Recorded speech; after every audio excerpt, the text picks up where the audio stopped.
This week on Gettin Deep, we had Gill Cordiner. She just come back from being on tour and she's got a couple of shows coming up for Fringe. And she told me all about her life growing up in a village of 200 people, then moving to Edinburgh at 17 and just getting chucked in the deep end of all the chaos and surviving her life. You know, we had stories of getting to the back of white vans, getting into Lambos at 15, finding themselves in a forest where some dude had his head bursted open, a friend that disappeared for life after a festival at Glastonbury. It's a cautionary tale. Cautionary tale that she survived. So get into it.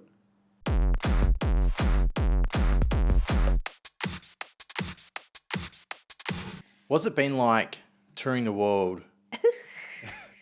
At like, did you ever think this was going to be something you'd do? And you've just come back from 6 months, right, of touring the world? Well, pretty much. Not the world, but some places in the world. But I mean, I've been out and about. No, never. It was never I hate the buckets. You know, I have a bucket list of. I have one. Yeah, well, you strike me as that kind of wanker. But I, however, have never had a bucket list of anything. I've never had a plan. I've never had genuine. I never thought I'd have children. I never thought I'd be in Australia. Everything in my life has happened just shambolically, and I've dealt with it as it's turned up. I've never had that vision of what would you be doing at this age? I certainly would not have envisaged at the ripe old age of 59 being a stand-up comedian. That is absolutely never on my spectrum of consciousness. Not even when you started?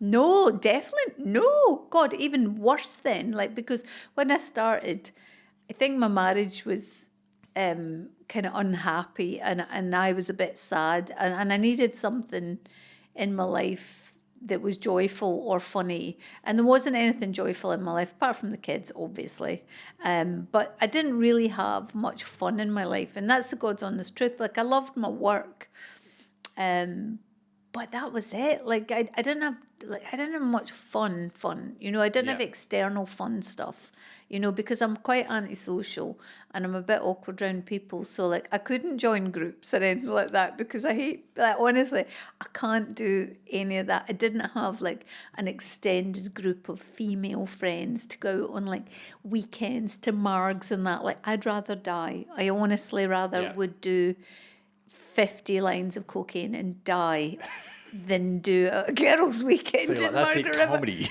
Yeah, well, so then I the first time I did stand up, it was so fun and so exciting, and it was everybody laughed and I laughed and I had more fun in that sort of 5 minutes, I think, than I'd had really this is beyond your stuff you do, your family and that. But I didn't have much fun in my life. It wasn't, there was not much spontaneity or sort of let's go do that. And I'd always been that kind of person. And I think it slipped away a wee bit. And you got kids and then it kind of just settled down. And you're and then you just become, it's dinner, bedtime, school, clothes, washing, just work. So my life had become, I think, a wee bit dull. And so stand-up came in at a point where there was a void. And it filled the void, and then it went, do you know what? I'm going to make a bigger void in your life. So it kicked a lot of other things out. And at the beginning, it was genuinely just for fun.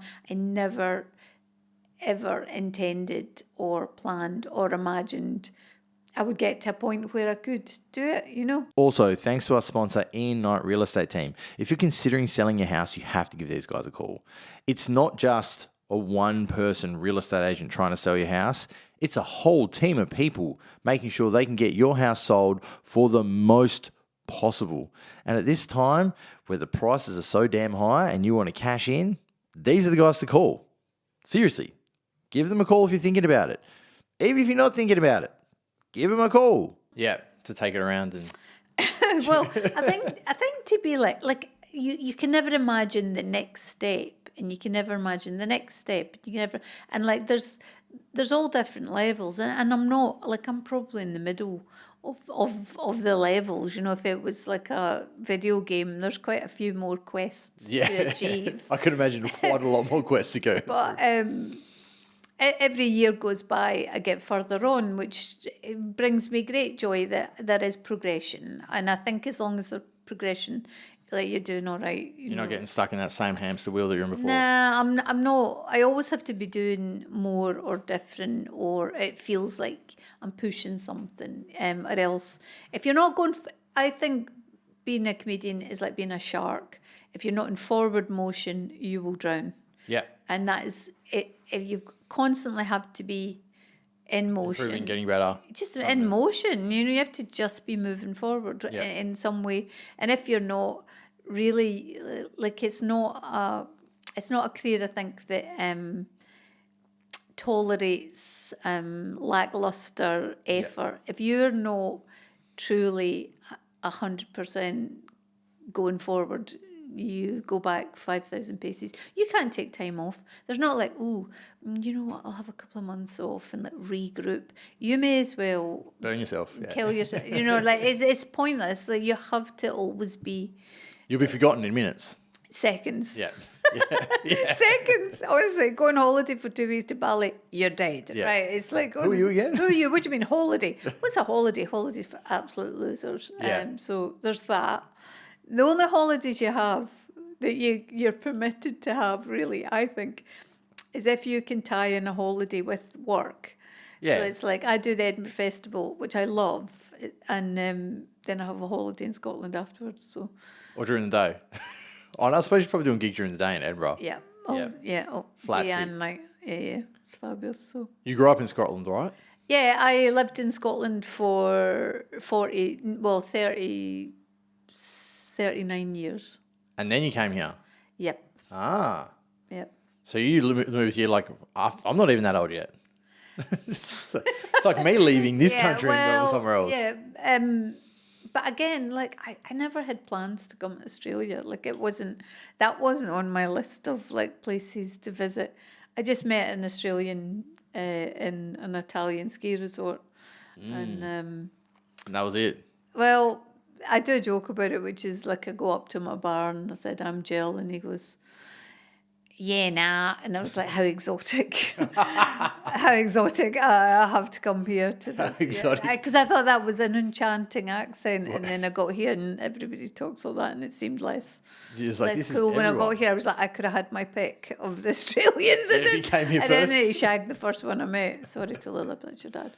And that's how I ended up here. That wasn't a plan. Yeah. And then I got pregnant, and that necessarily wasn't a plan either. And then I got pregnant again, and then before you know it, you're like 20 years in the hole, you know. And then you're like, fuck, I need to do comedy to get out of here. Well, comedy's been good in that it's a varied job, but like the travel's kind of a double-edged sword as well. Yeah. Sometimes it's fun, and then sometimes you're just like, ugh. Yeah, I recently learned that doing anything over 10 hours on a flight, don't pick a window seat. I love a window seat. Yeah, but on the big flights, I've found out you just can't leave. I never do. I'm like a bear in hibernation. Really? On a plane. I just hold on in my piss, my farts, everything. Hold on. I just like you feel yourself. You feel like your internal organs being squeezed by all the air that you're trapped in there, you know, like because you can't fart on a plane, and then you well, you shouldn't. There's things you shouldn't do on planes. Like I got on a plane to Adelaide last year for the Fringe, and a woman sat next to me. Right, three things straight off the bat. She had her legs folded like she was doing yoga on the seat, right, which irked me massively. Yeah, cross-legged. Yeah, on the plane, right. So her knees are virtually in my cabin space, right. And two, she had bare feet, right. Now, bare feet, I know it's an Australian thing. It's disgusting. It's wrong. Nobody should do it ever. Nobody needs to see. Bare feet in No, nobody needs. You're at home though. You're allowed to do it at home. Yeah. I mean, in public places, I never want to see a barefoot because you know there's fungal nail infections and dry skin and honestly. So she had the bare feet, right, and crusty heels, with big fissures in them, right? Like, I'm like, honest to God, I'm just about vomiting in my mouth. And then, if that wasn't bad enough, she gets out a boiled egg and peels it on the fucking plane. Right, now, I'm sorry, that's a bridge too far. That's pretty far. That's a boiled egg's pretty stinky on a plane. And I'm taking pictures of her. I'm taking pictures of her so I can shame her later. It's like, and she was obviously some like circusy person, you know, circus people. She was a bit tie-dyed, Fremantle looking. You know. Yeah. Definitely no armpit hair had ever been removed from her body. I was expecting that to be one of the three after you said the yoga feet. But honestly, bare feet, cross-legged, boiled egg, right? So then the boiled egg, I'm sitting going, and I go, for fuck's sake, right? And look at her, right? Because what are you going to say? Then she gets out a lentil and sort of spinach salad. This is only like a 2-hour flight, isn't it, to Adelaide? No, it's to Adelaide. It's 5 hours. From where? From here? Perth. Yeah, it's ages to Adelaide. Adelaide, you mean Queensland? Yeah. Okay. Yeah. Adelaide's the one between us and Melbourne. It takes ages to get to Adelaide. Really? It's not 3 hours. It's long enough to be sat next to someone eating a salad like, why with should you bring a whole vinaigrette meal? on it. Well, exactly. It's insane. And this vinaigrette salad, and I was like, oh, for fuck's sake. Do you know what I mean? Can you not just get a tube of Pringles like everyone else? Well, it's not that long. It's like cup of tea, biscuit, tube of Pringles. You don't need to be eating a fucking boiled egg. And I love a boiled egg, right? Do not get me started on that. But It's not in the middle of a flight. not in the middle of the flight. That's the grubbiest thing, like bare feet. People with bad breath, men who snore, all those things on planes. Yeah. Bad breath on the people behind you. Oh, just and then breathing you're down just your neck. breathing. Ugh. I haven't caught that one, luckily. Oh, That's the a worst bonus. one. What about babies crying? Does that send you off on the plane? Not at all, because babies can't help it. Yeah, that's a... Adults can help with the boiled eggs, the bare feet, the farting, the rifting. They can help that, right? Babies can't help it. So as much as a baby can be an inconvenience, sorry, but that's how evolution in the universe works. It's part of it. Children are born. That's a parent's remark there, I think. Well, it's just a human's remark. You know, it's No, like, I've had a I few don't people love pissed off about babies, it. right? I don't love babies. I never have done. I've got two, but, you know, I don't love anyone else's children, especially ugly babies. Like, I always had that as, like, when the kids were wee, like, my kids were really pretty, you know, and... But that's because they're your kids. No, not at all. Mines were technically good looking. There's a difference, right? There's a difference between, oh, I love my... Oh, aren't you beautiful? No, you're not. You're ginger. You look like a baked potato. Do you know what I mean? No. There's a difference between what a parent sees as beauty and actually technically good looking. And I think it's genetics because neither me or my ex-husband were particularly amazingly good looking, so our children then genetically were a good crossover of genes. The worst children, the most vile and grotesque children are usually born of attractive parents, and I reckon all the recessive stuff comes out. it's nature's way of slapping them in the face, going, "You think you're gorgeous, your kid's gonna look like a mutant," and I love that. That brings me more joy than anything. Good-looking couple, Not the model couples have ugly weird- baby, ugly, hideous baby. So that's what. Sorry, It's karma. it is karma, and it brings me great joy. That's like how you're just watching all the model couples have kids, like mutant. Well, that idea came from many moons ago. When my kids were maybe about 5 and 6. We went to the beach with friends of my ex's who she had been a model and he had been a model, and they were gorgeous, right? They were tall and they were like, and we went to the beach, and it was in Dunsborough, and I was an older mum, so like I was 40 when I had my son and 42 when I had my daughter, and they were having kids in their 20s, right? So they were obviously still young, still hot, still bloody virtually models, and we went to the beach and they were gorgeous in their and like I was carrying a bit of weight and was feeling super self-conscious, and I was like in this horrible one-piece suit just feeling really old and fat and gross, and I was so self-conscious about meeting them on a beach, do you know what I mean? Yeah. And then we met them and their kids just look like E.T. Do you know when the eyes are like so far apart?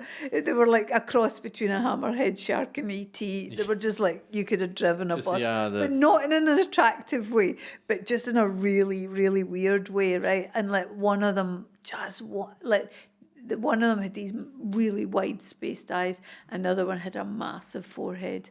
And honestly, I've never felt happier in my life.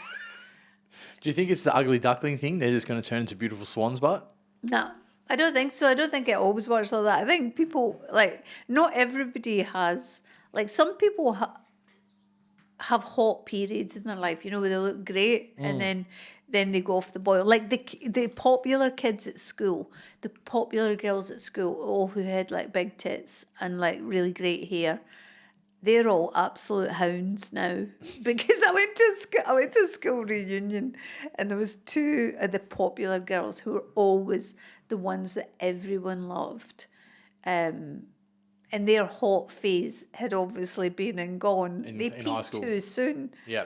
They peak too soon. And I think you're better peaking later in life when it's less expected, right? Yeah, Like yeah. if you're a better case scenario for 60, that's a much cooler thing to be than being hot. Anybody can be hot when they're 20. Do you know There's what I mean? always the thing of like being nice to fat girls in high school because they're the ones that get hot when they're older. Yeah, and it's they've got true. a personality too. Well, yeah, and also you can lose the weight, but you can never lose being an arsehole. So the hot girls at school, who just like, I went to the school reunion, and it was just, there was this girl, God, what's her name? It was like something like, was it Sharney or something like that? And she was like the gorgeous, like, she had really jet black hair, and her parents were those kind of parents who would go away for the weekend and let her have house parties. Yeah. You know, that kind of...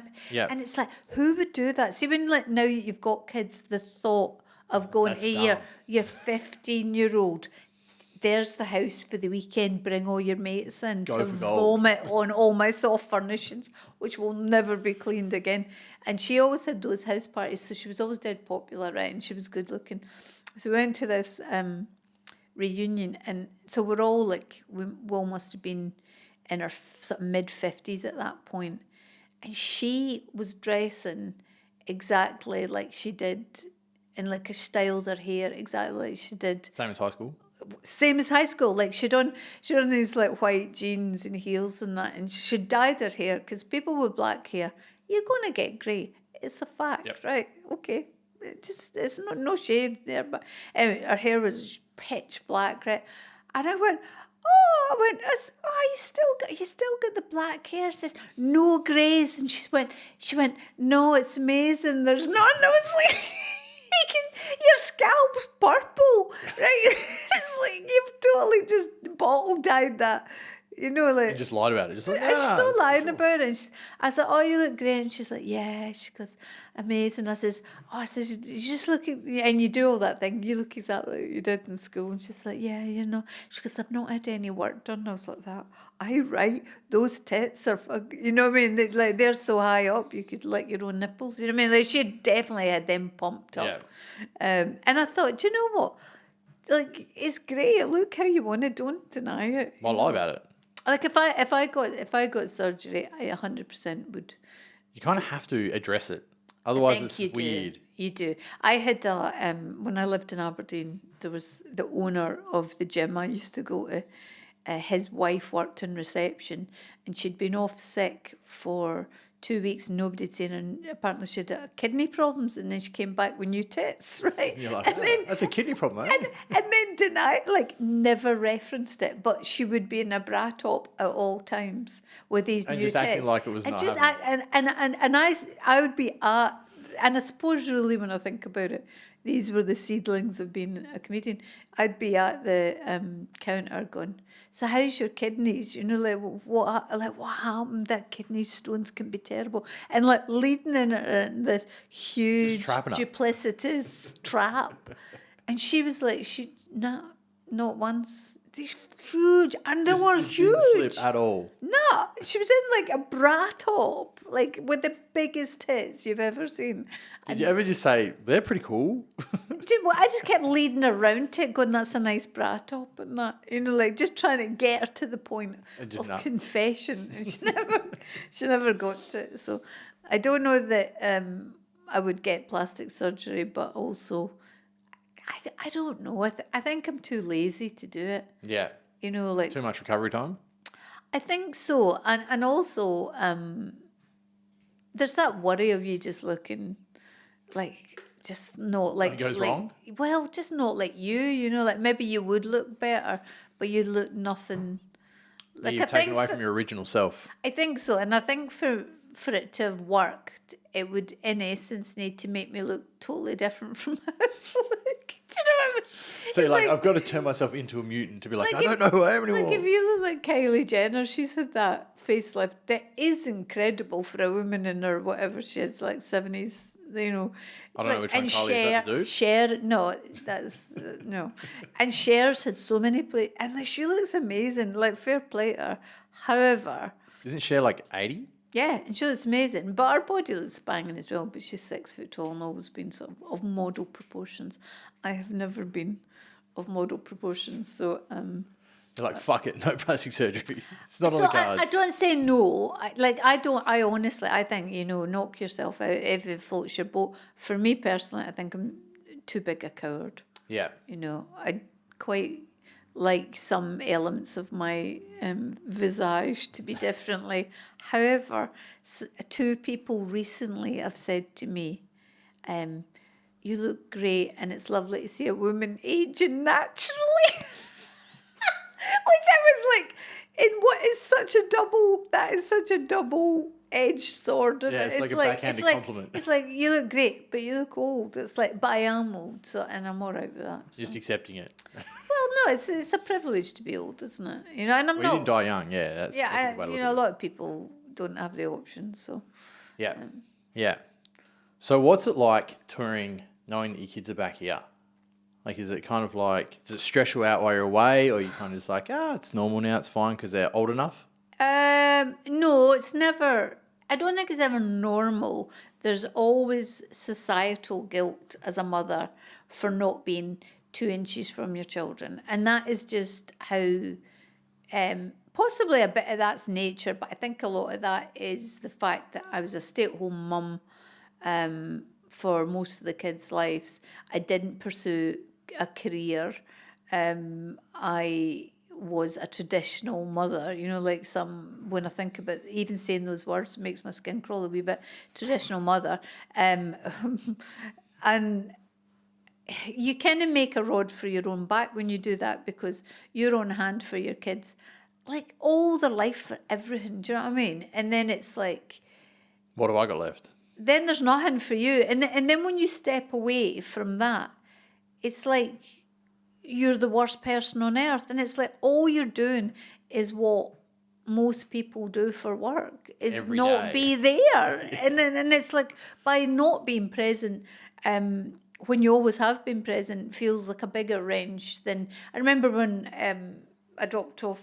I used to have my daughter in daycare one day a week, and I saw a woman dropping off an 8-week-old baby, and she was driving a BMW, and I judged that bitch so harshly, because I was like that. Maybe if you didn't have a BMW, you would need to send them a daycare, right? Blah, blah, blah. In hindsight, I think, look at that. That was just a woman like doing her best with a nice car. Do you know what I mean? No judgment on the car, but I thought that was abhorrent. And now in retrospect, I think, like, I really did put my life on hold for decades, like, for the kids. And then when you get divorced, you realise that nobody gave a shit about it. Do you know what I mean? The kids will. They will eventually. Like, I think there'll come a point when they eventually go, do you know what, Mum, you did a massive sacrifice to be there for all that stuff. But in the short term, you just feel like a pariah. So it's not easy being away. And they're going through struggles that you can't help out because you're elsewhere, and but then there also gets like it's like there's that side of your brain goes, oh, you know, I'm not there to provide them with macaroni cheese on hand, you know, like there's that, and then there's other part is like, but I'm a human being too, like surely I deserve some autonomy on my life, you know, like I'm not just a provider of care for other people. There is more to me than that, and there always has been more to me than that, you know. I've always been, I suppose, good at stuff, you know, and not mildly, you know, like I'm quite dynamic in my approach to most things I do, and I think I deserve that in my life as well, you know, like I'm not designed, I'm not a cow in a field, Yeah. you know. Not part of the sheep. No, I'm not. I'm like, and I did do a good stint of it. So I think it's mummy's time now. So to get out And and in get a it done. couple of years, to be honest, a couple of years from now, the kids won't give two hoots where I am and what I'm doing because they'll so be absorbed in their own universe. And to be honest, they are absorbed in their own world, but they still require you to be there to some degree, but not to the extent that in a couple of years it'll be obsolete. And this thing is, you could. I watched my mum do that. She had nothing. She had no job. She never had a job. Ever. My mum never worked. That's crazy. So we all left home by about 40. When she was 40, sorry, we'd all left home. And my mum had nothing. She had nothing. She just used to clean incessantly and just like clean and tidy. Nothing, because there was nobody to make a fucking mess. Yeah. And that was my mum's existence. She never had purpose beyond raising children. So what did you do after you all left? Did Fuck she kind of all. just go insane? And Yeah. just die? Not die, unfortunately. She's still alive. Still hanging in there. No, she had nothing. She just became bitter and lonely because she had nothing to fill the void. And just never learned to adapt afterwards. No, because she never had a job. She'd never had an inkling of a career. So I kind of phased in this, I suppose, not purposefully to fill the empty nest thing, but I suppose to some degree it kind of has. And I still feel guilt, but I also go, what am I feeling guilty for? Those kids were well brought up. They're delightful children, you know. And Because they're teenagers now, right? yeah, 17 and 18. Oh, it's adults. Yeah. Well, I know at 17, I was virtually cast out from the family home to go to Edinburgh. I went from a village of 200 people to living on my own in Edinburgh at 17. 200 people? Yeah. So you grew up in like... Tiny village. That's insane. 200 people is nothing. I know. Everyone would have knew everyone's shit. I know. How would that? That would be nuts. It was. That's like a family. Well, in Rockingham, yes. You know. Ah, yes, that's my family. So you did ask for that. Well, no, look, it was. you're not wrong. It was a super tiny village. So I went from that to living on my own in a big city. So how many houses are in like a 200-person village? Like 4? What is there, a town hall? There's definitely no co-ops. There's no shops. No shops. I can't imagine, yeah. There's no pub. There's not. It was just it was a historic mill village in Scotland that was very pretty and picturesque by a big river. It was just, yeah. It was, so I went from like super like that to then being really abandoned in the city. That'd be insane. That's such it was insane. So contrast. I think of my children now at 17 and 18, I think I was living on my own, dealing with the world without the support of parents, without even a parent to phone. My parents were quite happy to just, that was it, off you trot. Yeah. I never went back. I went back to visit, but I never moved home. I never got money from them. I never got support from them. They didn't give a shit. They didn't give a shit. And I don't say that glibly, but they didn't give a shit. Yeah. So when I'm away for work and I feel guilty that I'm not at home because some small drama has occurred in either of my children's life, I temper it with, at least I'm on the end of the phone, at least I'm sending the money for Uber Eats, at least I'm there, you know. Yeah. There's never a time that I'm not there in a supportive role. Maybe I'm not there in person, but that's In just spirit, you're there. I am there, and you know, like I'd be on a flight home if I had to. You know, of course I would. But yeah, I grew up without any safety net. My children definitely have a safety net, and they live with their dad as well, and he's capable. You know, and he's a good dad, so it's not like they're on their own. Do you know what I mean? Yeah. Although it wouldn't kill them to be on their own. You know. Well, you did it. I did it, and it made me a hard-faced cow, but it toughens you up in a way that I don't want that for my children. I don't want them to be out on their own in the world, but I also know that... Especially in Edinburgh, what was that like? Mad. Like 40 years ago now? That was in the 80s. That would have been crazy. Drugs, AIDS, gang fights, just rough. Like, Edinburgh was so rough, like, so rough, so dangerous, so... That's why you had a fun time, right? I had a fun time, and I had some terrible times in Edinburgh as well. I mean, I loved Edinburgh, but it was train spotting. It was like train spotting was a documentary, you know, really. Yeah. It was drugs. It was like we would go to parties and just mad shit. Then I remember going to a party and the police, and this is God's honest truth. There was people doing heroin, and I'd never done heroin before, and there was people at his table talking about heroin, like bigging it up, doing the real, like the good sale of like heroin. You should do it. It's really great, and they were all talking about it, and they're like, you know, like everybody says it's addictive, and it's not that addictive, and like you can give it and go on, it'll be all right. And I was. Oh, I'd have been maybe 17 and a half, maybe not quite 18. And I remember thinking, I just give it, you know, like, why not? You know, because also there was peer pressure, but I'm a real sort of like, give something a go. Yeah. Find out yourself. And they were passing it around. And just passing a needle around, or no, they were smoking it. Oh, okay. Right. Okay, anyway, and the door got knocked through, and it was a police raid on the party. Oh.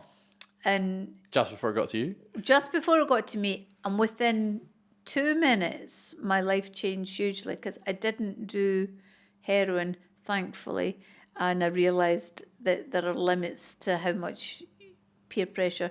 And guy in the living room got a sawn-off shotgun out from under his seat and shot the TV and then threw it out the window.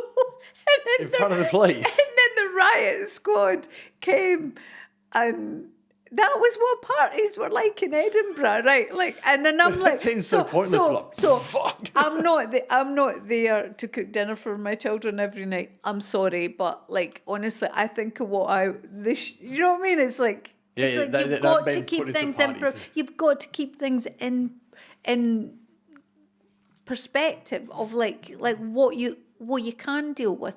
You know, my kids can manage their lives. You know, they're fine. They're not children anymore. They're almost adults. But yeah, parties in Edinburgh in the 80s, mad. I got in, I mean, I was so... Because I'd been brought up in a tiny village. That would have been such a change. I had no tools to deal with what a big city is like. I remember coming out of a pub in Edinburgh, and there was... When you think about it now, I just think, how have I survived? That's why I'm grateful to be this age. I've survived such sketchy stuff in my life, which is one of the reasons I'm doing a show called Sketchy Cunt. But anyway, I came out of a pub one night in Edinburgh, and there was a guy in a white transit van, and he opened the back of it, and me and my friend Sarah, he said, "Do you want to go to a party?" Just a white transit van. You're white transit van. No worries, opened the back doors of the transit van, gets in it. They shut the doors, and we're like, there's like a mattress, and they're at the front, so you can't hear what they're saying. And we were going, what the fuck are we doing? We're going, I don't know. Right, and it was before mobile phones. So they drive this van about 30 miles out of Edinburgh into the forest, right? And right up this wee road, and there's a wee cottage, and there's a party kicking off, right? Big party. loads of people there. We get out of the van, and the guys just fuck off, right? And we just get out of the van, we're like, all right. And it was like, I don't know if you've ever seen Hieronymus Bosch's painting of the descent into heaven and earth, right? And there's all these just like, it was like that. There's people in dirt bikes up in the woods, right? There's a guy with a chainsaw cutting down trees, right? Like, there's people on like zip lines through the trees, right? There's people unconscious, right? What kind of party did you go There's a to? guy had crashed his motorbike and had split his head open and was walking around with a tea towel on his head with so much blood, right? And you're just going, he's going to die, right? And we're like, we've got to go into the house, right? And this is going on outside. That's just the before house. you got in. Right, we'll go in, and there's just like unconscious people everywhere, right? And there's people just drinking and smoking and just like drugs everywhere and unconscious people, and the TV's on, and there's a guy smashing up a barbecue in the back garden because it hadn't worked, and there's like we didn't know anyone at this party, right? And we'd been there for like about an hour just going, this is mental, like, but there's no way out. Yeah, because just there's 30 no miles out of the bus. city. You've no phone, you can't get a taxi. So we stayed there till like 6 o'clock in the morning, right? Freezing cold, right? Because everybody's unconscious by this point, right? And the guy with the head injury, I don't know what happened to him, right? And there's still people blatting about on bikes up in the forest and that. And then at 6 o'clock in the morning, we decided we couldn't wait anymore because we walked down this path and we're in nightclub clothes. I had black pixie boots on and spandex trousers, right? It was the 80s. I had a perm, right? Anyway, and we walked down the road and then went to hitchhike back to Edinburgh. That is what Edinburgh's like in the 80s. Is that like an hour trip as well? Oh, it took us about 4 hours to go back to Edinburgh. Hitchhike, yeah, but if you're like in a car, it would have been like an hour. Oh, I don't think it was as much as that. I don't know. Like, and that was before mobile phones. So like, your whole life was just that. Freedom. But it was freedom, but it was too much freedom because you weren't trained for it in any shape. Like my kids have been brought up in Perth, so We've got some street awareness. they've got more street awareness than I did at their age. Yeah. You know, I was just like, I was like town mouse, country mouse. I was like, oh my God. Well, I can imagine with like 200 people in a town. Like, did anyone drink? Was it like village? Was it very culty in the village? No. There was a town up about a couple of miles away. You could walk to the town. No, it was like a small. It's hard to explain what it's like growing up in a tiny village where everybody does know everybody. You know. Yeah. To me, that's just so like foreign. Is the best word for it. It's. I mean, obviously it's Scotland, so it's obviously foreign to some degree. But I'm like 40% Scottish or some shit like that. Yeah. But it's still, I don't know anyone's ever grown up in 200 people. That's so Smaller small. villages than that. You know, there's remote communities where there's, half a dozen people. There's islands with less people than that, and they live there. It's crazy. And they can only exit by boat. And then some Did of you the have year like they a can't. school, or did you have to like go away for the school? No, we had to walk to school up a hill. There's another thing. You used to have to walk about 3 miles uphill, downhill to school. There was no school bus. Yeah. And you'd walk home in the dark because in the winter the clocks would change and It'd be too late. yeah. So it's like, when you say it's a village, is it literally just houses? That's what's in the village, or what's there? Well, you can Google this afterwards. Yeah. The village is called New Lanark, and it's a Victorian mill village. It was a village that was set up to house workers who worked in a cotton mill. Okay, yeah. Right, so the cotton mills were empty. They were just big derelict shells, and then there was the village around it. So it's like a worker village. yeah, but nobody worked in the... Not anymore. Yeah. Yeah. That seems like... The worst preparation to going and living in a big city. Oh, that's ridiculous. Yeah, I know. That's it's literally like throwing fucking cheese to the rats. But it truly was. And the thing is, it amazes me to this day when I think about it, is like how negligent my parents were in terms of, like, they dropped me off in Edinburgh and they were like, bye. Have they ever been there? Like, To have Edinburgh? Have they been hanging around in there and been like, this will be fine? No. They were just like, my big city, parents you'll be right. rarely went to Edinburgh. Rarely. In the time that I lived in Edinburgh, they dropped me off when I went to art school. 4 years later, they came back for my graduation. I think that's the only 2 times they came. Really? So, like, as soon as They it was lived 40 miles away. They could have been they there could have done within an easy. hour. It's like down the road. I drive further for work. They just didn't. Yeah. Wow. That's crazy. They're just like, catch her. Fuck it. Yeah. How many like brothers and sisters did you have? 2 sisters. And that's it. Yeah. And they were just like, we're done with this. This is too hard. You've been raised. Yeah. Were you the oldest or the youngest? Or in the middle? I'm the youngest. Yeah. Oh, so they were just like, that's it. We've done our job. Kids can fuck off. Yeah. Well, me and my eldest sister, my middle sister got different treatment. She was the golden child. But me and my eldest sister were pretty much cast out quite early in the thing. But your middle sister wasn't? No, weirdly. So was she still at home when you got the boot? No, she was at university, but they'd go and visit her. They'd take her food and things. They'd take her food parcels and that and go and visit her. Never visited me. Interesting. Did they pay for school, what? No. So you paid for school as well? It was Like Scotland. a exit kind of thing. Scotland in the 80s, it was paid for by the state because my parents were poor, so it was paid for. So Yeah.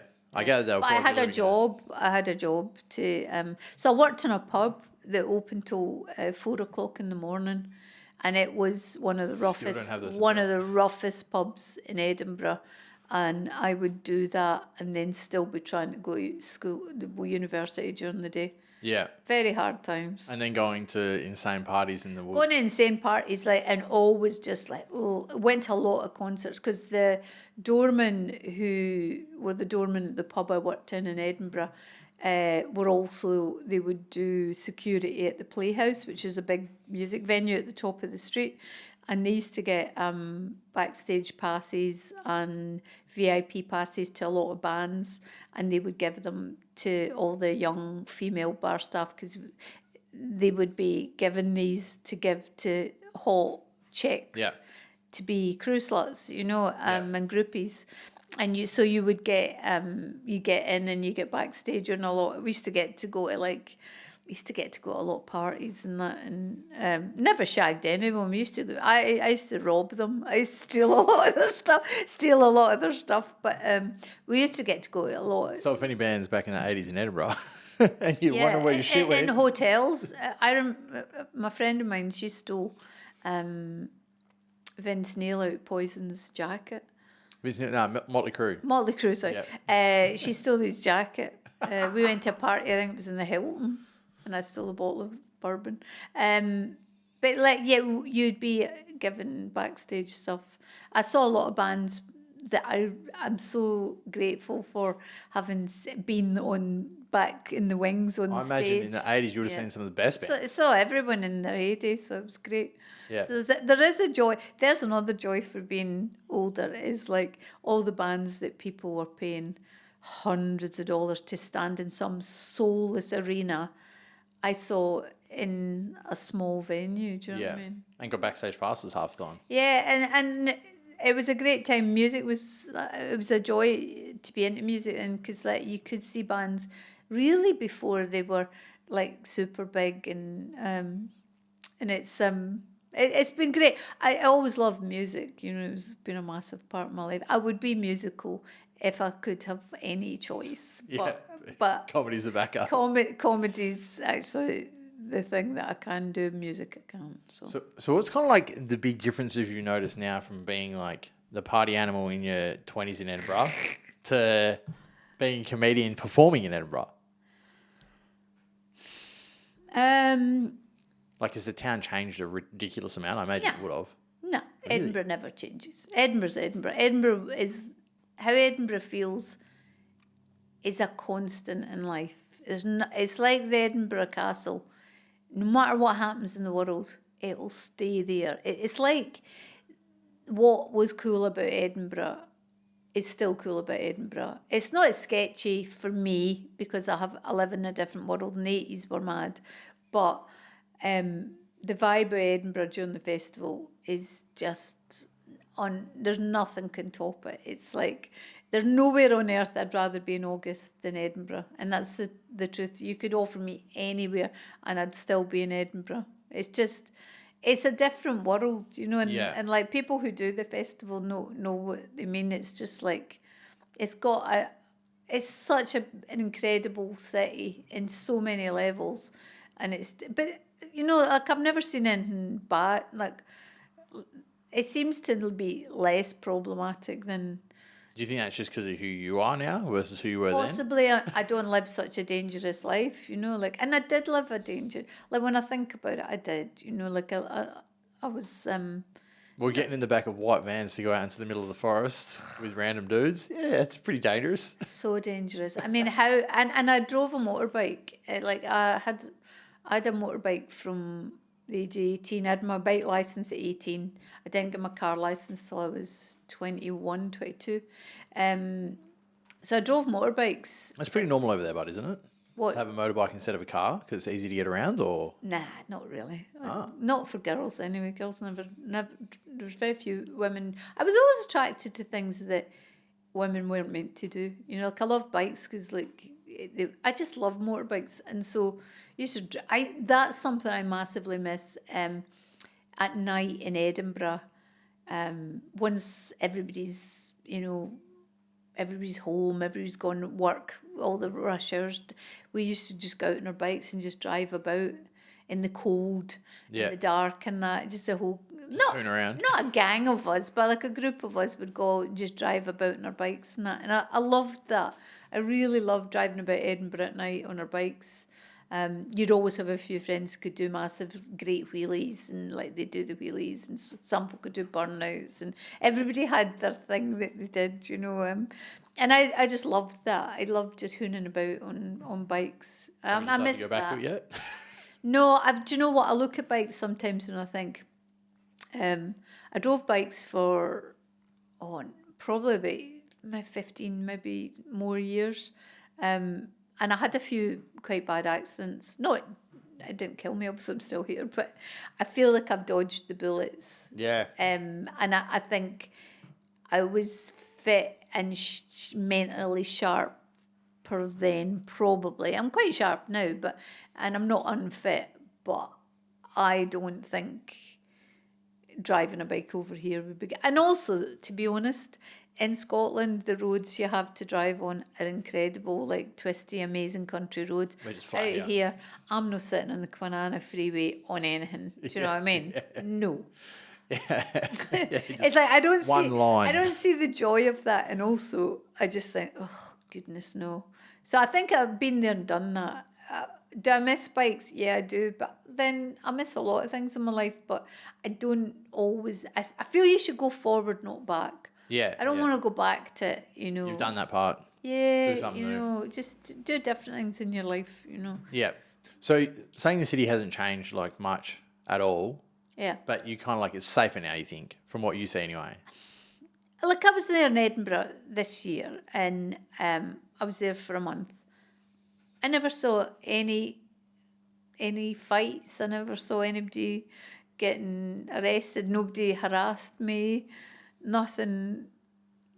Maybe I'm more cautious of the things I do, but like it felt quite safe, you know. Yeah. I don't know anybody. No, nobody got mugged. Nobody. Do you know what I mean? It's like outperformance I'm talking about. Yeah. So, yeah. But do you think it's that time of year?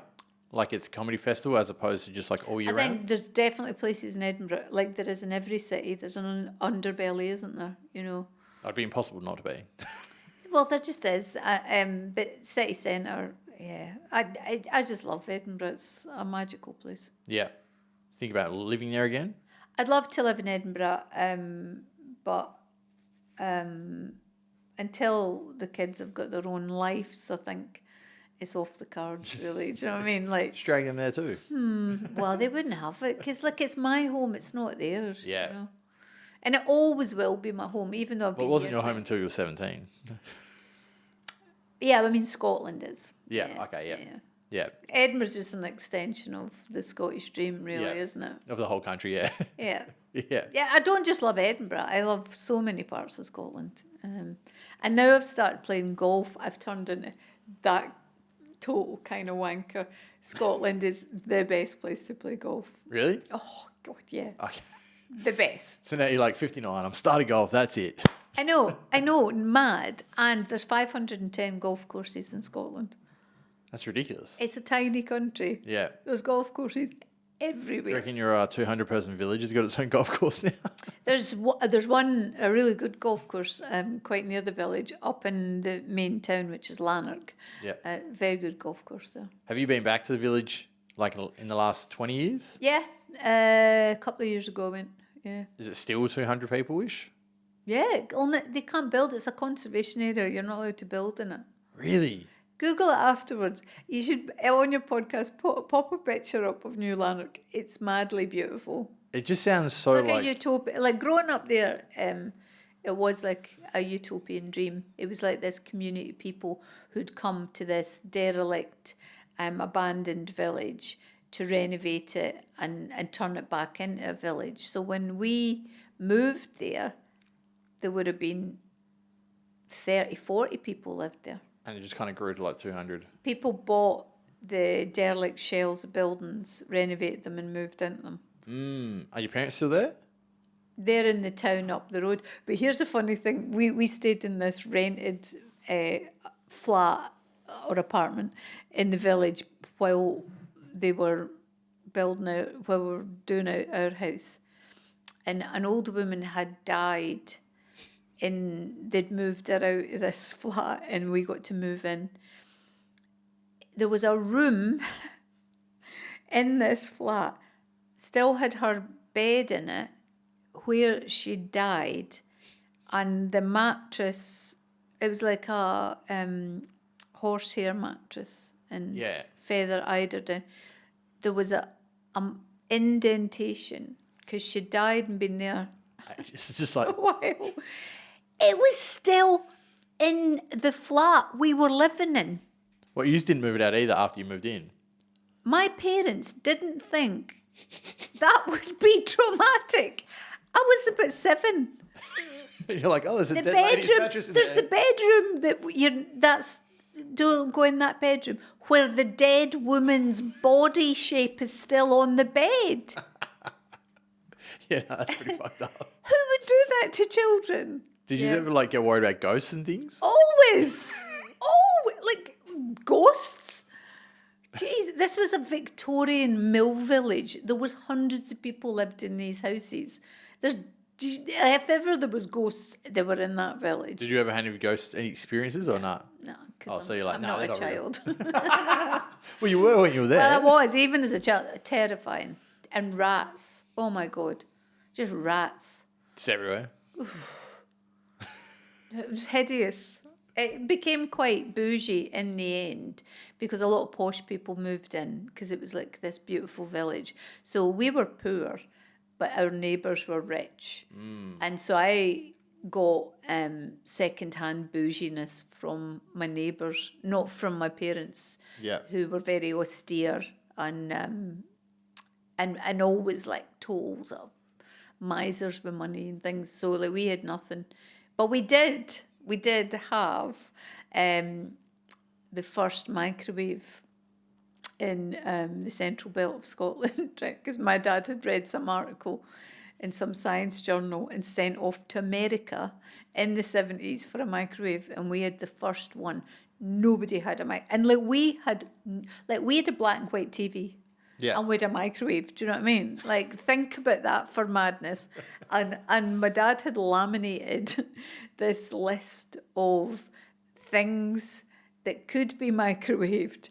And there was another list of things that couldn't be microwaved. And you're a child and you're going to go, right, let's see what the banned list was. Like things like tinfoil and that. And like eggs, would put in eggs. And I'd get my friends to come round and microwave an egg till it exploded, right?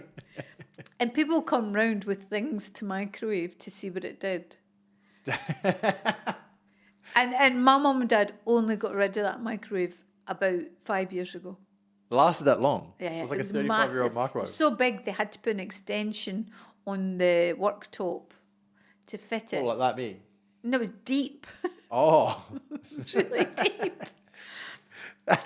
So a 200-person village with the only microwave in town. Yeah. Yeah. That's a statement, Age. Yeah. That's a... So did everyone like make their own, like, did you just have like farms out there or something? Or like, how did you just get food? Go to shops. Okay. Yeah. Shops. Just no shop in town. There's no shop in town. You'd have to go up in... Not like people come and pass on like old carts and shit and be like, hey, there's carrots in the back. This is the late 70s. It's not 1870s. We still had... But there's a phone box. That was the highlight of the village. They had a red phone box. Oh, really? Yeah, that was like... One of that the old, that was the entertainment centre of the village, was the phone box. Would hang about the phone box. That was your like the water cooler That of was the the workplace. The hub of the village was the phone box. The phone box. Jeez, what a place. Yeah. I couldn't imagine it. I can't imagine it. It's hard to imagine that, but I think it's hard to imagine any life beyond what you live. Your own consciousness is like all you can imagine. You can't imagine. I always have had a very vivid imagination of living in an apartment in New York. I've had a dream of that, a recurring dream my whole life, and I think at some point I might do that. I was gonna say, have you been to New York yet? I've not been yet. So you've had this dream your whole life but never And gone. I've never gone. I intend to remedy that in Pretty the soon, immediate, obviously. probably next year, I think. Especially with comedy. Well, yeah, it's easy to do. It's an easy shoe-in to do it. And also, you get to a point in your life where you're like, you've got to stop putting off the things you think you want to do. Yeah, you have to do them. I bought a convertible last week because I've never had one. I've always wanted one. And I bought it in the most unpractical car I've ever owned. Now you're like, fuck, why do I have it? No, now I'm like, it's great. There's got to be other things that I hanker to do. And So now you're going to finally write that bucket list you've been I giving don't have shit a about? bucket list, but I think it's more about just things that I went when I was back in Scotland this year. I went to visit a really good friend of mine who's been a good friend for maybe 35 years, and her husband, who's the same age as me, recently got diagnosed with motor neuron disease, and it is a horrific prognosis for that, and it's rapid and a dreadful, cruel illness that has, and he was such an athlete, just like always, all his life, incredibly fit, and very quickly became immobile, and the degenerative nature of the disease is rapid, and really the prognosis is a couple of years. Yeah. That's it, you're done. And that's it. And I just think, so it's not like I have a fear of motor neuron disease. I don't. But it does make you think you better go on and get your shit done. You finally had that realization that death is there. It can happen. You don't feel it. Like illness happens to other people, doesn't it? It's like, oh, it's not going to happen to me. And then I got a urine infection. This is funny. This is why I bought the Mercedes. Anyway. Got a UTI, so you bought a Mercedes. This is why I got a UTI. They made me buy a Mercedes. So I had a urine infection. I went to the GP, and she said, "We'll test your urine." I was like, "It's just a urine infection. Just give me antibiotics and we can be done. Give me them." Been here before, help. You know, I've been there. That's not my first rodeo, right? Anyway, and she says, "Do pee in a cup." So I peed in a cup, and she's like, "Ooh, I don't like the colour of that." And I was like, "Well, neither do I, but it's early morning and I don't drink enough water, you know, whatever." And she's like, "Oh, there's blood in your urine," right? And I was like, "Yes," which is fairly standard. Well, no, it's urine infection. It was a urine infection. I could feel it was urine. It was a urine infection. Anyway, so she said, "I'll give you some antibiotics, but you'll need to come back in 2 weeks because blood in your urine," and I quote, "blood in your urine also could be uterus cancer," right? And I'm like, Holy shit, right? Let's not just jump straight to that. Let's see if the antibiotics work first. Instead of throwing Instead of cancer just out like there. just getting the cancer, just like, oh, whoa. You know, like, and at my age, like everything scares you that you're going to have cancer anyway, right? Honestly, you And then get the a doctor's pimple, like, "My cancer, you get a headache, brain tumor. Do you know what I mean? Everything you think is going to kill you because society makes you feel like you're on your last legs, and you're not, you know. And I thought, what a bitchy thing to say. And she was pregnant, right?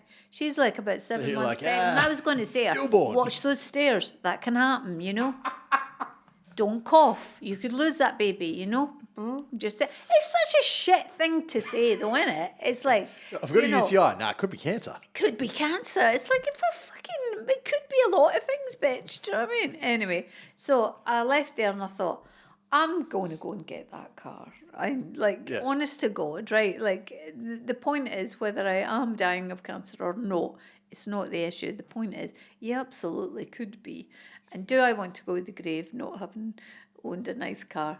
The answer is no. No. So now you've got it. So I've done that. So I think the New York thing, it's always been on my list. But it's not, the dream is not, it's not visiting New York. It's the apartment. It's the apartment I can see in New York.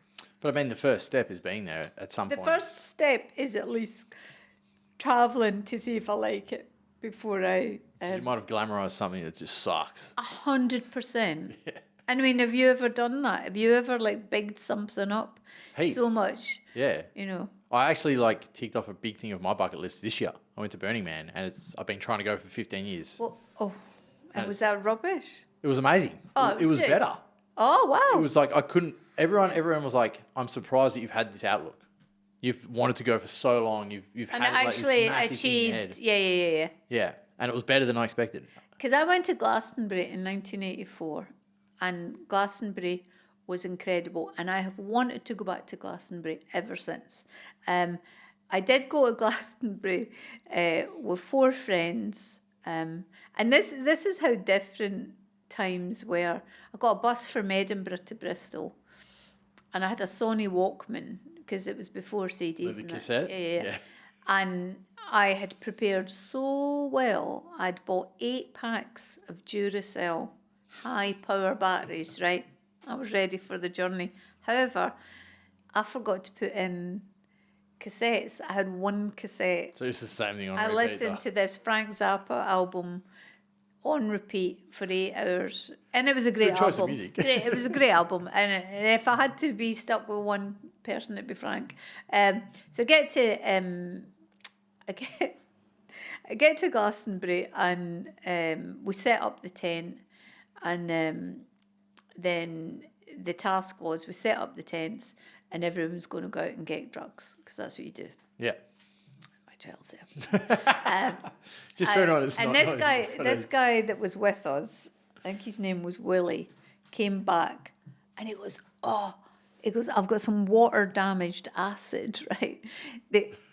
He only charged us £5, right? And there's like micro dots of acid. And he's like, he's the water damaged. He doesn't know the strength of them. And we were all just pissing ourselves going, oh, you've been so ripped off. What an absolute shit. Like, we've just been in Glastonbury 2 minutes and this is what you've done. And then, so we were slagging him off so much. He went, oh, well, fuck you. And he puts them in his hand and then next the lot of them. That's the last we ever saw of Willie, right? He disappeared. No one ever saw him again.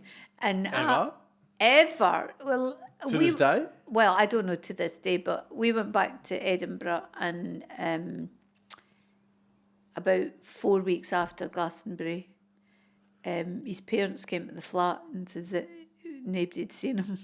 Fuck. And we don't know. So he's literally just disappeared off the face of the earth. I don't know what happened to them. So drugs are a bad thing. That's what I'm saying. But waterlogged acid for £5. I had such a good time in Glastonbury. You lost a friend. I don't remember. There's huge gaps in it. I remember some of the bands were amazing, but I did remember kind of coming to in the chill out tent when Blade Runner was on, and I was in completely different clothes. head to toe, and I've no knowledge of how that happened. I was in someone else. I had this green suede jacket. I had no idea whose jacket that was. I'd lost my bag. I lost my wallet. I hadn't seen my friends One for of those days. kind of vendors. It was one of those weekends. I had nothing. I had no money. I had nothing on me. So I had to hitchhike from Bristol, and I got.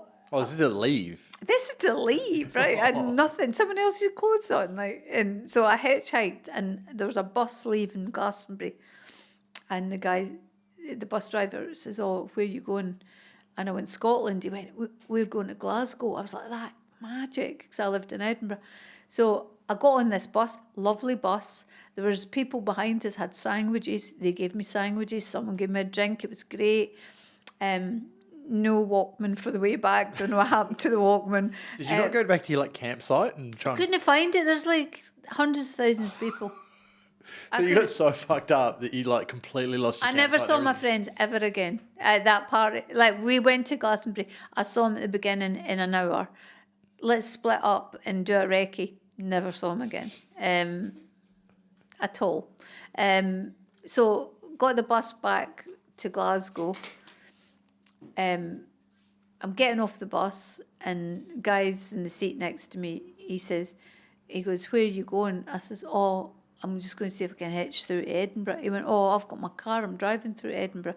So I'd gotten on a bus from Bristol to Glasgow, 8 hours.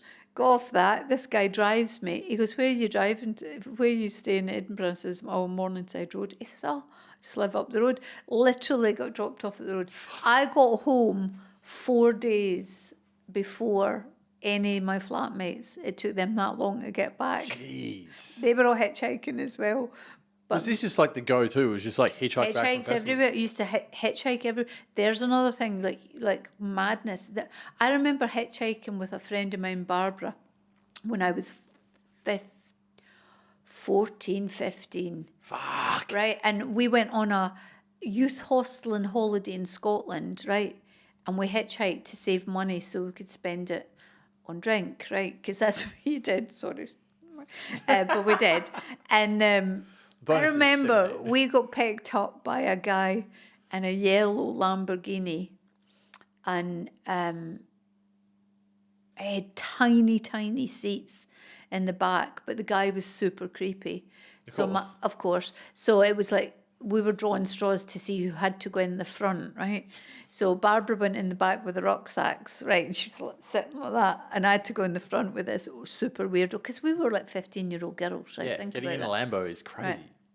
Well, they weren't common then, Yeah. Super rare. We get in Super this, common now. it's round the side of Loch Lomond, gets in this yellow Lamborghini, shut the door, went clunk, and he hits the pedal, and I was like, right, I'm not joking. It was so fast, and it was the most terrifying thing. And I remember just the G-force, and then he jacked us, and then he dropped us off, and then we went to this party, and then it was a party in a house. We didn't know any of these people. Oh, it was one of the guys we'd met hitchhiking and said, "Oh, I'm having a party outside Aberdeen. Do you want to come?" And we went to that. And I ended up being friends with that guy, Paddy, for nearly 30 years. I went to his party, and he lived in it was a castle, and he lived in the grounds of a castle. It was pretty amazing.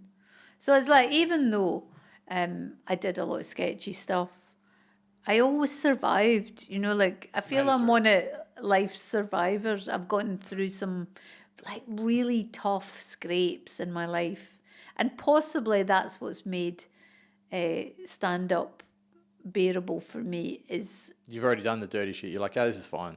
It's fine. I can deal with crap." there's a lot of things that have happened, and sometimes and there's tons of things I've forgotten, and then something will pop up, and you go, "Oh, do you remember that?"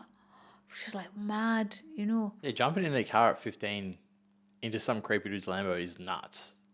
But again, no one's doing that now. But again, who would let their 15-year-old kids go off on their own? Well, here's a insane story. When I was 18, I took my 16-year-old girlfriend to Bali. and her mum let her come.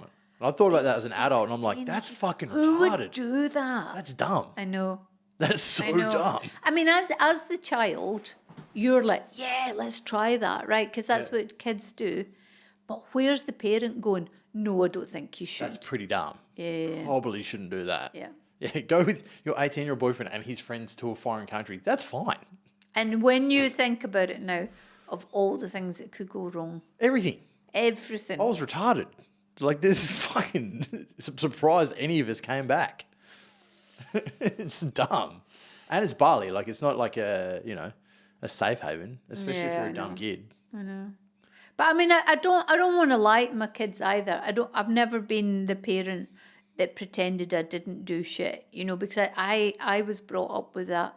Don't do drugs, they'll kill you. Don't do drugs, they'll kill you. You'll die, and then you're at a party. But do you reckon your parents did drugs? Nah. They were probably scared did themselves. Nothing. I don't even think they shagged. I don't know how any of us were conceived. I swear to God. Sex was never talked about. My mum and dad would turn off the television if people were kissing. Oh, no. They're like, oh, that nonsense. Right, like, that's where you were. Do you know what I mean? It's like we were brought up with, like, sex wasn't okay. Bodily functions were never discussed. Nobody did anything to excess. Everything was like, it was like being brought up in some sort of religious cult, except they weren't religious. Do you know what I mean? Yeah. I was like, like, we weren't 200-person village seems culty. It wasn't culty at all, because, like, it just wasn't. It was cool in the beginning. It was fun because you get to run about with other kids and No one's worried. no one was worried. I don't think your parents were very worried if they're dumping you in My Edinburgh parents at weren't worried. 17 I don't anyway. think my parents ever were worried about. They're probably just waiting for you to get taken. They're like, They're "Take it." hoping, dreaming. Yeah. I don't know what that was, but I don't know why they had kids. I think they had kids because people had kids, There's that, like, I think in their generation, you just had kids. I don't think either of them were that fussed about them too. I don't think I definitely don't feel like we made our parents' lives better. I don't know, by the sounds of your mum, I don't think anything made her life better. No, I don't think so. She's a very unhappy person, and having 3 children, you'd think would make you joyful, but for some people it isn't, like, Makes and them you can worse. have the best kids in the world and still some people can feel like their life's a misery. They can't see the joy in front of them. Yeah. I've seen that many times. I mean, I genuinely feel so lucky to have had kids, especially being so old, like, because I could easily not have, Yeah, well, I've had them since 21, so which is insane. it's nuts. I know. No one should have put me in charge But of children of that age. I got pregnant when I was 17 and I didn't, I lost that baby, and I think about that now. I would have had a child that would have been 43. Yeah, older than me. A child that was 43, I could be a great gran. I know, that's mental to me, and I think I've never thought about that and thought, oh, I wish I had. I've always thought, I was never ready to have. I don't think I was ready to have kids till I was 40, because I was such an immature idiot. And I don't think even at 40 I was more mature, but I was ready to have kids. Yeah, you're like, I can do this now. It was like, this is the point in my life where I can take some downtime. Yeah. I've done too much mad shit. I'm all right. I never had Give it that. a break for a couple of years. Just like, just knock it off, And then just come back to it later. No, I never did. Like, I really never did. Like, I was such a good mum. I also mean now. Yeah, I'm not wild like I was, but also I was in a bar in Pitlochry this August, and there was a band on playing, and they were great, and they were doing like sort of rock covers from the 90s, right? So it was my jam. She's going, no. No, I don't want to hear about the story. They were doing Nirvana, they were doing it, and they were great. And it was at the end of the night, and it was in this packed, Pitlochry is such a vibe, like, honestly, it's such a cool town. And at the end of the night, they're going, it's a tradition for us in this bar. He goes, we get people dancing on the bar. And nobody would go up on the bar and they'd go, come on, guys, it's our last song. We we do this. And nobody would go in. And I was like that, fuck it, I'll get up on the bar. So I got up on the bar, right? And there was a sense of like, what the fuck are you doing? And I got up on that bar and and then all the young kids who were about 17, they're all going, all right, let's get up on the bar. So now there's like 20 people in the bar. And I thought, absolute sheep, right? At that age, I'd have been first on that bar. And even at this age, I'm still first on the bar. So we're dancing on the bar. And then they were wanting to crowd surf. And I jumped off the bar, which was quite high, with my arms open like wings. They'd made a cradle, caught me, and then crowd surfed me through the bar. At 59. At 59. And I have to say, that was a first. That was the first time you crowd surfed? Never crowd surfed. Not with all the gigs back in the day? Nah, never crowd surfed. Never jumped into the open arms of strangers. I've done it to a crowd of like 30 people. Yeah. And I was like, ooh, I got caught. It's quite scary. It's wild. Because it's such a leap of faith, isn't it? It's complete leap of faith. And I thought, I'm 59, right? If they don't catch me, I'll probably die. I'll break a hip. I'll go to hospital. I'll get pneumonia and I'll be dead, right? Could be the end of my life. And I thought, do you know what? Fuck it. Just fuck it and do it. And I have to say, it was amazing, right? And I was just like, why have I never done this before? Why have I never done this before? And I think I don't know if I could do it now. I think I'd be scared now compared to back then. I think I'm not maybe less scared, but I think I'm still, I've always taken chances. And I feel that you should take chances. Chances are the things that shape you as a human, Like safety is easy. Chances are scary. That's where the growth is. And it is where the growth is. And everything scares me. Everything scares me. Like the thought of getting a different car scares me. The thought of, just everything just is terrifying to me, and it always has been. And I'm like, people are like, oh, you're so brave doing this. I'm like, I'm not. I'm a terrified person inside who is always pushing the terror to try and overcome it. Yeah. Because I know that my given natural state is hibernation, like a bear, just hide in a cave and just like wait for this season. I'm such a coward in a lot of ways. So even though I do things that are perceived as being brave or whatever, I'm terrified inside. So. Yeah. So you just have to push yourself to do it. I'm still at this age. A crowd surf at 59. And it's like, you still got to keep pushing the terror.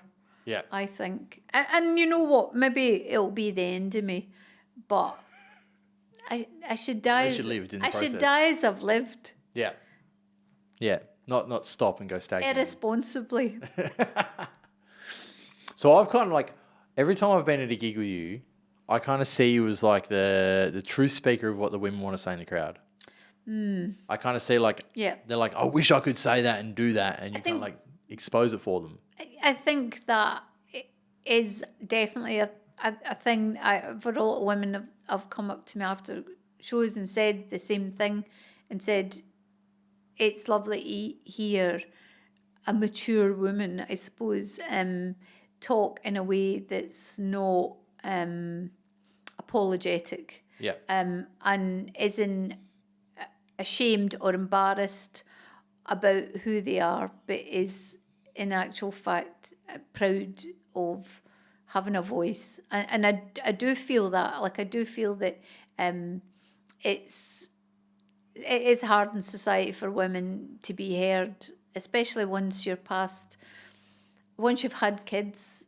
It's like you kind of float off a wee bit, you kind of drift off, and it's like you need to fight for relevancy. You need to fight for. You shouldn't have to. You should have the respect and the adulation of the universe for doing such an amazing job. Like for being a parent. For being a parent, for like raising kids and being a mum and things is amazing.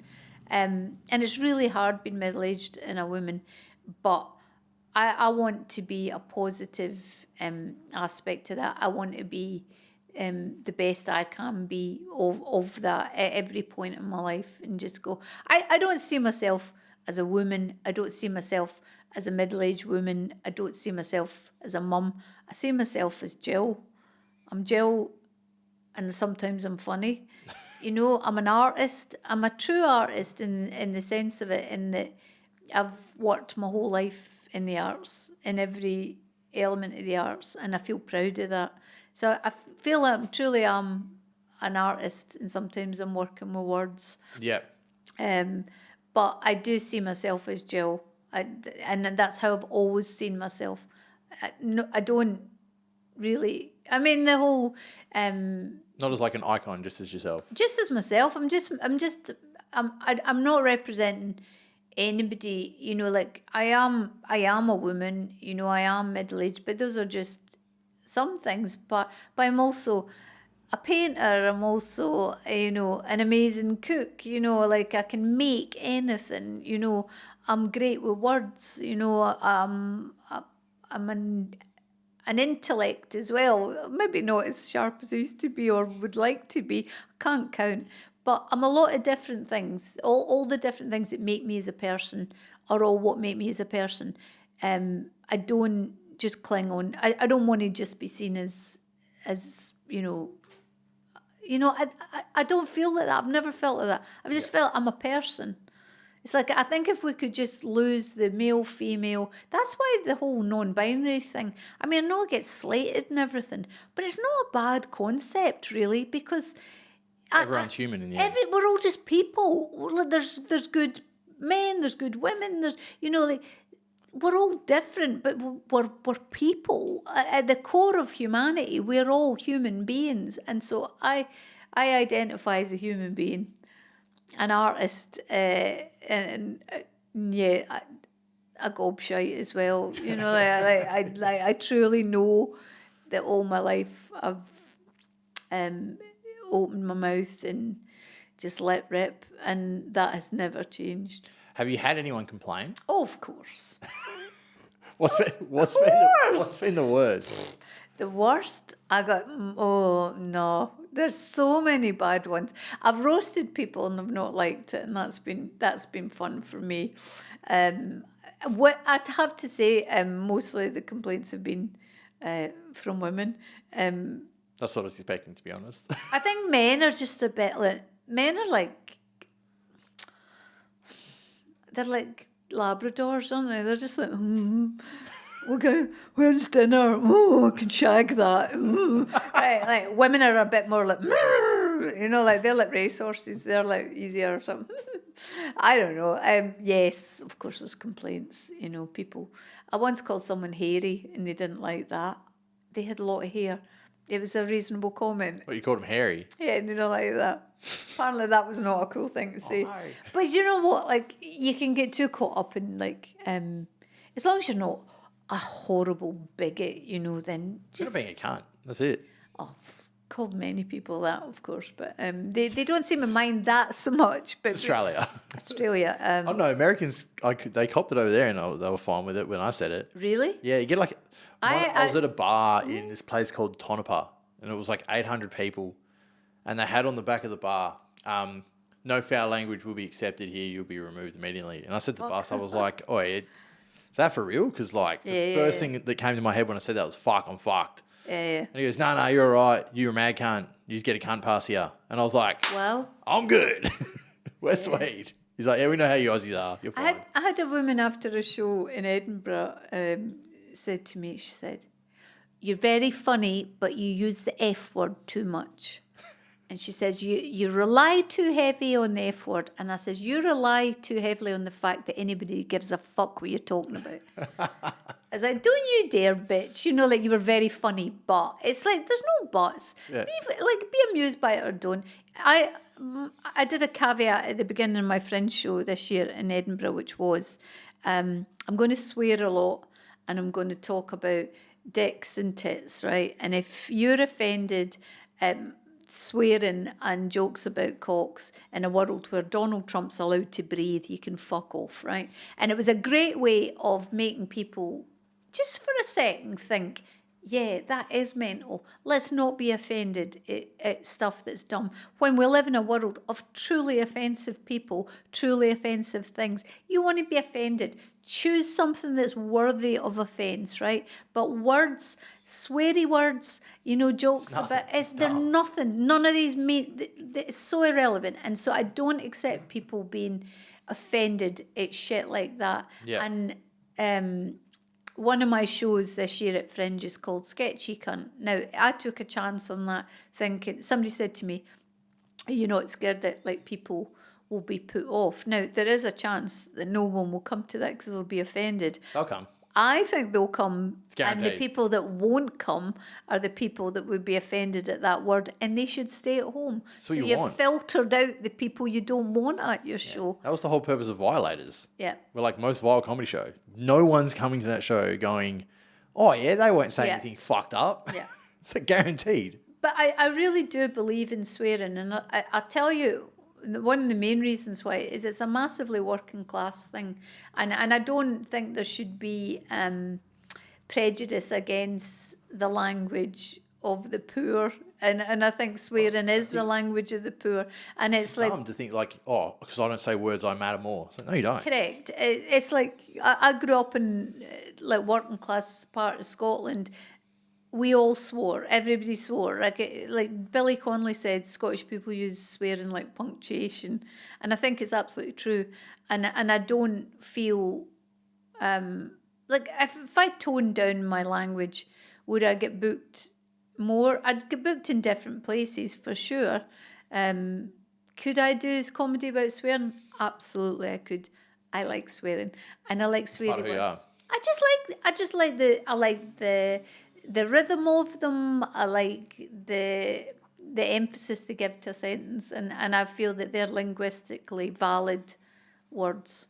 Yep. I reckon that's a good place to wrap it up. You've got, was it crazy? I've got two new shows for Fringe. One's called Scary Queen of Scots, about how I always grew up wishing my parents were royalty and they'd come and collect me, and I'd been swapped at birth. And the other one's called Sketchy Cunt, where I show that my fine art degree was not a waste of time. I'll draw people from the audience and roast them at the same time. Ah, that's cool. That's a good Very concept. cool. Yeah. So you're going to do portraits while roasting them. Ah, that's dope. Yeah, it's been really fun. Yeah. Really, really fun. And quickly. I do them in a couple of minutes. Yeah. So you're going to try and punch out as many as possible. I'm going to see what's physically possible, and it will depend on the person who's sitting, because if some people are less conversational, they'll get a quick one. If they're fun, I'll do a longer, more exact. Oh, so you're going to interview them while sketching them and roasting at the same time. Oh, that's fun. Yeah. That'll be a cool show. I might have to come see I that. have range. All right, sweet. Well, thanks for Thank coming you. on. Yeah, and thank you for loaning me a prop for my Fringe show. When you put your post out on Facebook asking for a sword, who knew that I would have so many people would offer me their swords? You're in Australia. It's in Australia. It's a mad thing. And I was like, who would have these swords? Apparently quite a lot of people. Turns out, yeah. Apparently every house in Australia not the only has a sword in the sword house or either. weapon.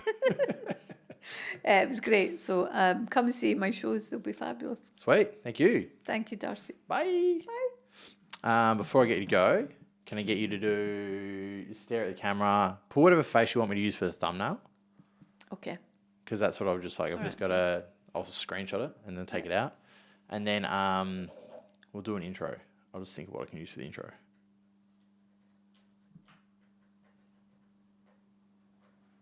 Didn't bore the shit out of you?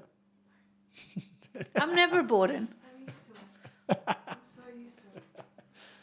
I seen your head shaking at the story of the bar. I remember when she told me that. She told me I've got video footage of, not of me jumping off the Oh, you haven't bar. shown me?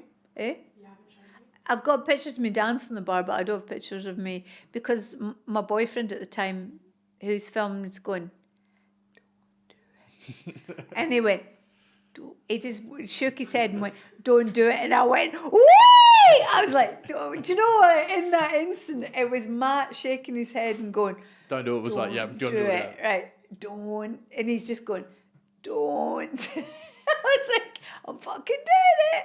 Yeah. Yeah. Yeah, that's the button. Like, That oh, was- don't. All right, fine, fuck it. That's me. All my life has been that. If somebody says to me, don't do it, I'm doing it. Yeah. I'll start with, I'll say this week in Getting Deep, you've got Gill Cordiner. You've got shows coming up. You just come back from a tour. And we spoke about growing up in a village of 200 people. Surviving my life, I suppose. Yeah, it was most of it, really, yeah. All right, cool. If you want to chime in anything in the intro, just say whatever you want. That's fine. It's literally, I try and do it for like 30 seconds. All right. It's quick. Do it. All right. This week on Getting Deep, we had Gill Cordiner. She's just come back from touring around the world. And I'll stuff that up, so I'm going to start again. Touring in and around the world. Didn't go to the centre of the earth. This week on Getting Deep, we had Gill Cordiner. She's come back from doing a couple of tours around the world. I've fucked it again. God damn. It's because of what you said at the start. Like, I didn't do a world tour. And now I just keep... Just say, on tour. On tour. That's way better. All right.